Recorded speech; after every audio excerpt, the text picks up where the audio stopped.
Internet merupakan bagian yang besar dari kehidupan Bianca Devins. Namun naasnya, internet juga jadi bagian yang besar dari kematiannya. Lebih tragisnya lagi, momen kematiannya sekarang bakal terus abadi. Karena foto-foto tubuh gak bernyawa disebarluaskan di internet oleh pelakunya. Halo, Hasis ini, dan ini adalah kasus Bianca Devins.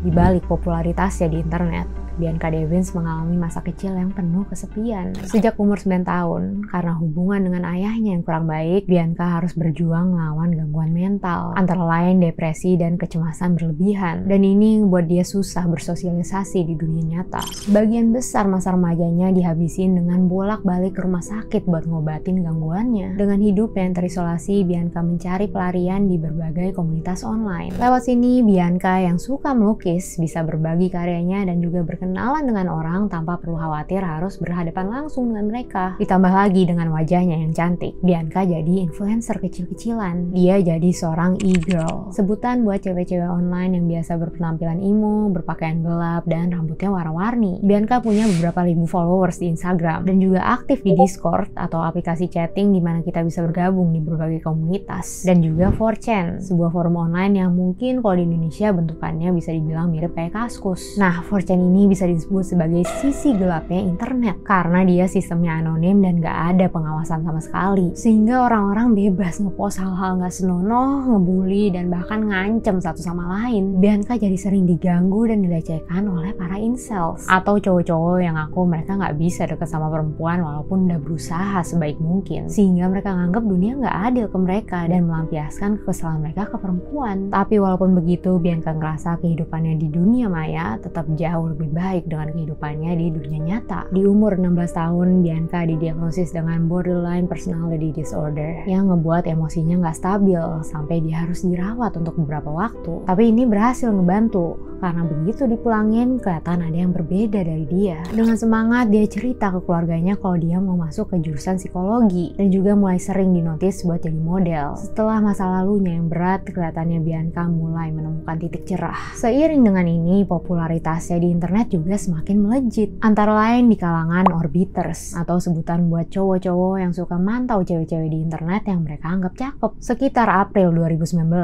di umur Bianca yang 17 tahun, seorang pria 21 tahun bernama Brandon Clark ngefollow Bianca di IG dan gak lama kemudian mereka berkenalan sampai akhirnya temenan. Dari apa yang diketahui soal Brandon, kedengerannya masa kecilnya benar-benar kelam karena dikabarkan kalau saat masih kecil Brandon menyaksikan ayahnya sendiri mengancam mau ngebunuh ibunya dengan nodong pakai pisau selama berjam-jam. Walaupun begitu, pas Brandon dikenalin ke keluarga Bianca, ibu Bianca bilang Brandon kelihatannya kayak anak baik-baik dan sopan. Brandon pun jadi dekat sama Bianca dan keluarganya. Sedekat itu sampai adiknya Bianca mendeskripsikan dia sebagai kerabat keluarga yang bisa dipercaya. Pada Juni 2019, Brandon diundang ke pesta kelulusan SMA Bianca yang diadain di rumahnya. Dan disinilah keanehan Brandon mulai terlihat. Setiap dia ketemu dengan seseorang, dia selalu mengenalkan diri sebagai pacarnya Bianca. Dan setiap dikoreksi sama Bianca, dia selalu kelihatan tersinggung. Tapi sejak awal, Bianca nggak pernah nganggap Brandon lebih dari temen. Bianca pernah ngaku ke ibunya kalau dia pernah berhubungan fisik dengan Brandon beberapa kali. Tapi itu mereka lakuin sebagai FWB. Dan Bianca udah dengan jelas ngungkapin ke Brandon kalau dia nggak ada perasaan apa-apa sama dia dan nggak mau pacaran sama dia. Selama ini Brandon kelihatannya terima dengan kemauan Bianca. Tapi sebenarnya dia pengen lebih. Pada 13 Juni 2019 malam, Bianca, Brandon, dan satu cowok lain bernama Alex yang merupakan teman mereka berdua datang ke konser penyanyi Nicole Dollanganger. Selesai konser jam 10 malam, mereka berpisah dengan Alex karena Brandon mau nganterin Bianca pulang. Di perjalanan ini, Bianca sempet chatan dengan salah satu temennya lewat Discord, nyeritain kalau dia nyium Alex saat konser, dan ini membuat Brandon marah. Walaupun dari nada chatnya Bianca kayak nggak serius. Chat terakhir dikirim oleh Bianca jam 5.47 pagi. Keesokan paginya, pada 14 Juli, ibu Bianca terbangun karena rumahnya didatengin sama polisi. Is there a Bianca Devins that lives here? Yeah, why? Dia cuma diinfokan kalau ada foto-foto yang beredar online yang membuat mereka khawatir kalau Brandon udah nyakitin Bianca. Polisi nggak nunjukin foto-foto ini ke ibu Bianca. Can you try to get a hold of your daughter? They want Rachel voicemail. Kerabat dan keluarga Bianca pun berkumpul supaya mereka bisa nungguin bareng-bareng update dari polisi. Dan di saat inilah teman dari adik Bianca dikirimin foto mayat Bianca dengan leher yang digorok hingga hampir terputus dan tubuhnya bersimbah darah. Foto itu ternyata pertama dipost di suatu grup Discord jam 6.40 pagi oleh Brandon dengan pesan mengejek yang pada intinya bilang, "Maaf guys, kalian harus nyari orang lain deh buat di stop." Foto ini dengan cepat di-share ulang dan viral di berbagai sosmed. Polisi langsung kebanjiran telepon dari orang-orang yang ngeliat postingan dan foto dari Brandon, dan juga dari anggota keluarga Brandon yang ditelepon olehnya dengan pesan bunuh diri. 911 bahkan dapat telepon dari Brandonnya sendiri. There's going to be there's a murder suicide. Okay, on Post Street you said? The end of Post Street, yes. Okay. Very end of Post Street. Okay, what's your name? My name is Brandon. The victim is Bianca Michelle Devins. What are you wearing? It doesn't matter. I'm going to be dead. Okay, well, I just want to talk to you, okay? Yeah, I know you want to. I know how your job works. You have to keep me on the line, but it's not happening, okay? Selain itu, Brandon juga ngepost rentet story di IG dan Snapchat-nya. Antara lain foto jalan tol yang diambil dari dalam mobil dengan caption "Neraka datang. Ini penebusan dosa kan?" Foto tangannya yang bersimbah darah dan terpal hijau di tanah dengan caption "Maaf Bianca." Dan foto dia memegang pisau dengan caption "Terima kasih untuk semuanya yang udah baik ke aku. Aku akan rindu dengan kalian semua." Seseorang yang ngefollow Snapchat Brandon berhasil nemuin lokasinya dan laporin ini ke polisi. Saat polisi datang ke TKP, Brandon langsung nusuk lehernya sendiri. Gentleman, just like his throat. Put the knife down, man. Put the knife down. Where's the girl? I don't got a knife, you Where's the girl? Where is she? right here. 93, we got a scene over here. Send some units here. The female's under some sort of tarp, I'm not sure.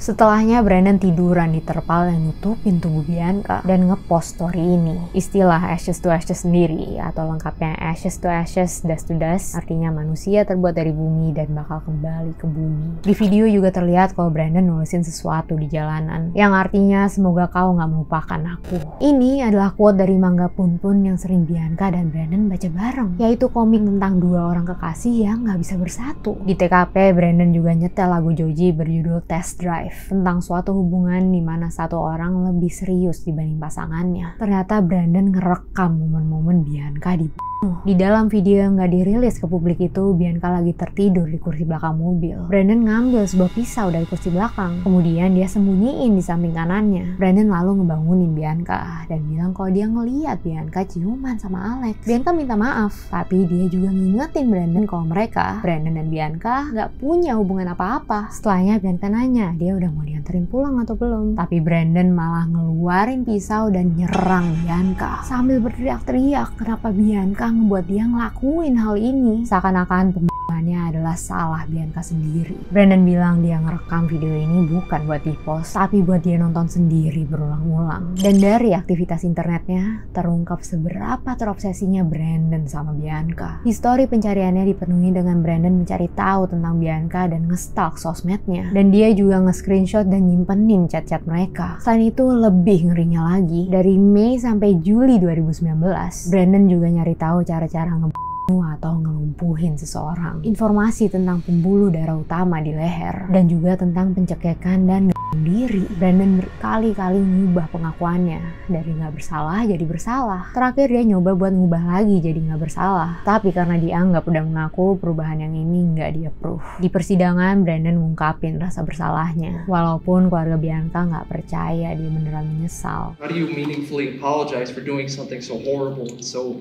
irreversible? That's the worst part, is that I can't take it back. I want to, I wish I could. I would give my life in a heartbeat to Bianca if I could. And I can't. Every day I wake up and I wonder how she would have spent that day if she were still here. Sayangnya walaupun jelas-jelas Brandon meniatkan pembunuhan ini, dia cuma dinyatakan bersalah atas pembunuhan tingkat kedua atau pembunuhan pembunuhan tidak berencana dan dijatuhi hukuman minimal 25 tahun di dalam penjara. Yang berarti kalau dia udah dikurung selama 25 tahun, ada kemungkinan dia bakal kembali hidup bebas. Sedihnya kematian Bianca bukanlah akhir dari penderitaan keluarga Bianca. Mereka nggak bisa berbuka secara tenang karena ada aja orang jahat yang nggak mau mereka move on dari tragedi ini. Sampai bertahun-tahun setelahnya, keluarga Bianca masih nggak berhenti diteror. Dikirimin foto-foto kematian Bianca yang sebagian udah diedit jadi meme. Seakan-akan mereka ngebercandain kematian Bianca dan juga disertai dengan pesan-pesan penuh kebencian. Oleh orang-orang ini, Bianca udah nggak dianggap manusia lagi, tapi hanya sekedar hiburan menarik dari internet. Selain itu, keluarga Bianca juga harus ngadepin foto-foto Bianca yang terus bermunculan setiap mereka ngebuka sosmed. Adik Bianca sampai harus ngehapus semua akunnya karena foto-foto ini nggak bisa dihindarin. Setiap satu foto di take down, bakal muncul postingan baru yang udah diedit sehingga nggak bisa dideteksi oleh sistem. Seniat itu orang buat nyebarin foto Bianca. Bahkan saat foto Bianca pertama muncul dan mereka nyoba nge-report ke pihak IG bilang foto ini nggak menyalahi aturan dan nggak di take down sampai seminggu kemudian. Nggak sedikit juga yang nyalahin Bianca atas kematiannya, bilang kalau Bianca emang sengaja memancing amarah Brandon. Bahkan para incel di internet ngerayain pembunuhan Bianca dan nganggep Brandon sebagai pahlawan. Berbagai akun ngemis-ngemis likes dan follow dengan janji bakal nunjukin foto dan video Bianca, dan muncul penggalangan dana palsu buat memanfaatin kematian Bianca. Namun di sisi internet yang lebih waras, masih banyak orang-orang baik yang berusaha ngehentiin glorifikasi pembunuhan Bianca. Mereka berbondong-bondong ngepost foto langit pink, gambar-gambar Bianca, dan foto-foto positif lainnya dengan hashtag RIP Bianca buat nimbun foto-foto sadisnya. Banyak juga yang nyuarain kalau kasus Bianca ini cuma satu dari banyaknya kasus di mana perempuan berujung disakitin atau bahkan kehilangan nyawa cuman gara-gara nolak perhatian atau ajakan lelaki. Karena kenyataannya di luar sana masih banyak Brandon lain yang sebegitu nggak bisa ngendalin emosinya sampai ngerasa berhak ngerenggut nyawa orang lain. Keluarga Bianca ingin Bianca diingat bukan karena kematiannya tapi karena karyanya dan juga perjuangannya buat tetap melanjutin hidup walaupun hidup terkadang seakan-akan gak pernah berpihak sama dia.